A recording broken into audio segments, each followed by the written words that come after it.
السلام علیکم دوستو، آج کی کہانی کا نام ہے جادوئی دروازہ۔ ایک دن کا ذکر ہے جب ہلکی بارش ہو رہی تھی، آسمان پر گہرے بادل چھائے ہوئے تھے اور ہواؤں میں کچھ عجب سی خوشبو کھلی ہوئی تھی۔ علی اور ثنا دونوں کزن تھے اور بچپن سے ہی مہم جوئی کے شوقین تھے۔ ان کی عمر اب 16 اور 17 سال ہو چکی تھی، مگر تجسس اور حیرتوں کی دنیا سے ان کا رشتہ اب بھی بچپن جیسا ہی تھا۔ علی نے چھت کے کونے میں پڑے ایک پرانے صندوق کو دیکھا جو ہمیشہ تالا لگا رہتا تھا۔ اس دن نہ جانے کیوں وہ صندوق کھلا ہوا تھا۔ یہ صندوق کھلا کیسے؟ علی نے حیرت سے پوچھا۔ ثنا فوراً آئی اور دونوں نے مل کر ڈھکن اٹھایا۔ اندر ایک چمکتا ہوا پرانا سا دروازہ رکھا تھا، لیکن عجیب بات یہ تھی کہ وہ ایک دروازہ تھا مگر اس کے پیچھے کچھ نہیں تھا، یعنی صرف دروازہ۔ یہ دروازہ یہاں کیسے آیا اور یہ چمک کیوں رہا ہے؟ ثنا نے دروازے کو چھوتے ہوئے کہا۔ جو ہی انہوں نے دروازے کو چھوا، اچانک ساری دنیا گھومنے لگی۔ لمحے بھر میں وہ دونوں ایک نئے عجیب و غریب جنگل میں پہنچ گئے۔ یہ دنیا کچھ اور ہی تھی۔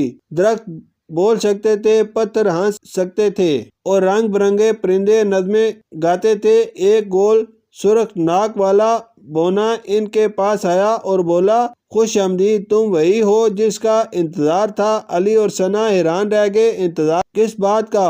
بونے نے کہا، ہماری دنیا میں ایک کالا جادوگر ذی الحق آیا ہے جو سب کچھ سیاہ کر رہا ہے۔ دریا خشک ہو رہے ہیں، خوشبوئیں ختم ہو رہی ہیں، صرف تم ہی اسے روک سکتے ہو۔ ہم مگر کیسے؟ دونوں نے ایک ساتھ کہا، تمہیں 3 جادوئی آزمائشوں سے گزرنا ہوگا، پھر ہی ذی الحق کی طاقت ختم ہو سکے گی۔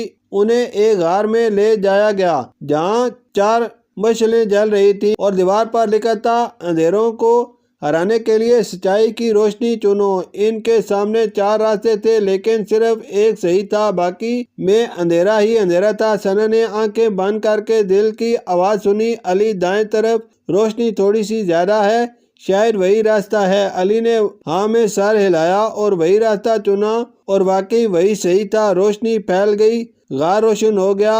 اب ان کے سامنے ایک دریا آیا جس پر لکڑی کا ایک کمزور پل تھا۔ بونا بولا، اس پل پر صرف وہی جا سکتا ہے جو اپنے ساتھی پر بھروسہ کرے۔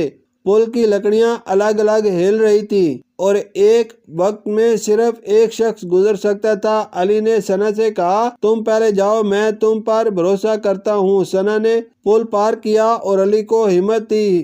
علی بھی کامیابی سے پار کر گیا۔ دریا کے پار پھول کھلنے لگے۔ آخرکار وہ ذی الحق کے علاقے تک پہنچے۔ وہ ایک اونچا کالا محل تھا۔ ذی الحق نے کہکا لگایا، تم کیا مجھے روکنے آئے ہو؟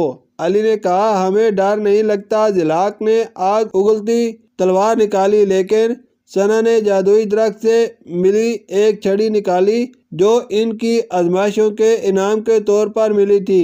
یہ چھڑی صرف سچوں اور بہادروں کی بات سنتی ہے۔ ثنا نے کہا۔ انہوں نے چھڑی کو آسمان کی طرف اٹھایا تو بجلی چمکی اور روشنی کا گولا ذی الحق پر گرا۔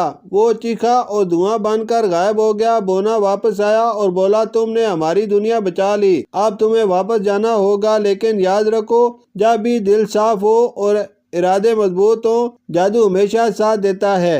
اور جانتے ہو جادو کیا ہے؟ کیا ہے؟ دونوں نے یک زبان کہا، اصل جادو انسان کے اندر موجود طاقت اور ہمت ہوتی ہے، جسے استعمال کر کے وہ دشمن کو زہر کر سکتی ہیں۔ اسے استعمال کر کے انسان آسانی سے بڑی منزل بھی حاصل کر سکتا ہے۔ جادو کا دوسرا نام خود پر یقین ہے۔ علی اور ثنا نے دروازے سے واپس قدم رکھا اور لمحے بھر میں واپس اپنی چھت پر آ گئے۔ سب کچھ ویسا ہی تھا، بارش، بادل اور وہی پرانا صندوق، مگر اب وہ بند تھا۔ ثنا نے علی کی طرف دیکھا اور مسکرا کر کہا، یہ کیا سب خواب تھا؟ علی نے آسمان کی طرف دیکھا، ایک جگمگاتا ستارہ ٹمٹما رہا تھا۔ نہیں، یہ حقیقت تھی۔ شکریہ۔